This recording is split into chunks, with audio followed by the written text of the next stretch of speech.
নিয়োগ দুর্নীতি মামলায় স্কুল সার্ভিস কমিশনের উত্তর ও পশ্চিমাঞ্চলের প্রাক্তন চেয়ারম্যান শেখ সিরাজউদ্দিনের স্ত্রী জেসমিন খাতুনকে ফের বাঁকুড়া জেলা আদালতে তুলল সিআইডি। উল্লেখ্য, শেখ সিরাজউদ্দিন স্কুল সার্ভিস কমিশনের উত্তর ও পশ্চিমাঞ্চলের চেয়ারম্যান থাকাকালীন প্রভাব খাটিয়ে স্ত্রী জেসমিন খাতুনকে চাকরি পাইয়ে দিয়েছিলেন বলে অভিযোগ।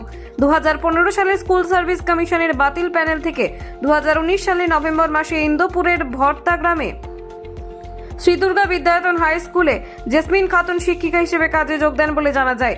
নির্দিষ্ট অভিযোগের ভিত্তিতে গত 20 ফেব্রুয়ারি সিআইডি তাকে গ্রেপ্তার করে। বাঁকুড়া জেলা আদালতের নির্দেশে এদিন পর্যন্ত তিনি বিচার বিভাগীয় হেফাজতে ছিলেন। আইনজীবী রথিন দে বলেন, মূল অভিযুক্ত শেখ সিরাজউদ্দিন আগাম জামিনের আবেদন আদালত 2রা মার্চ খারিজ করে দেয়।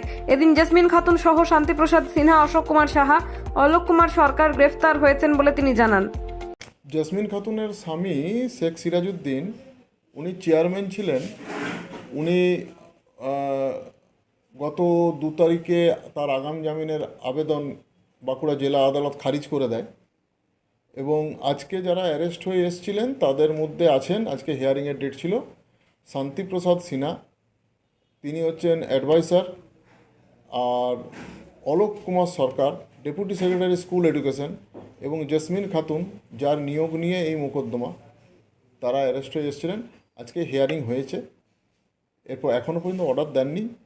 অর্ডার দিলে আমরা বলতে পারবো যে কবে কি হলো। মূলত এদের বিরুদ্ধে যে অভিযোগটা কী রয়েছে?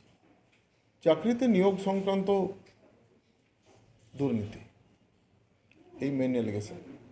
জেসমিন খাতুনের স্বামীকে এখনো পুলিশ ধরতে পারেনি কেন? সেটা তো সিআইডি বলতে পারবে, ধরতে পারেনি কেন সেটা আমি ঠিক বলতে পারবো না। তবে ওর আগাম জামিন রিজেক্ট হয়েছে, এটুকু আমি বলতে পারি। ইতিমধ্যে এই কেসে কতজন অ্যারেস্ট হয়েছে? এখনও পর্যন্ত টোটাল 4 জন অ্যারেস্ট হয়েছে: শান্তিপ্রসাদ সিনহা, অশোক কুমার সাহা, অলোক কুমার সরকার এবং জেসমিন খাতুন।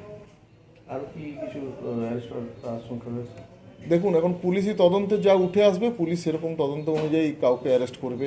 সেটা আপনার নাম আর পরিচয়?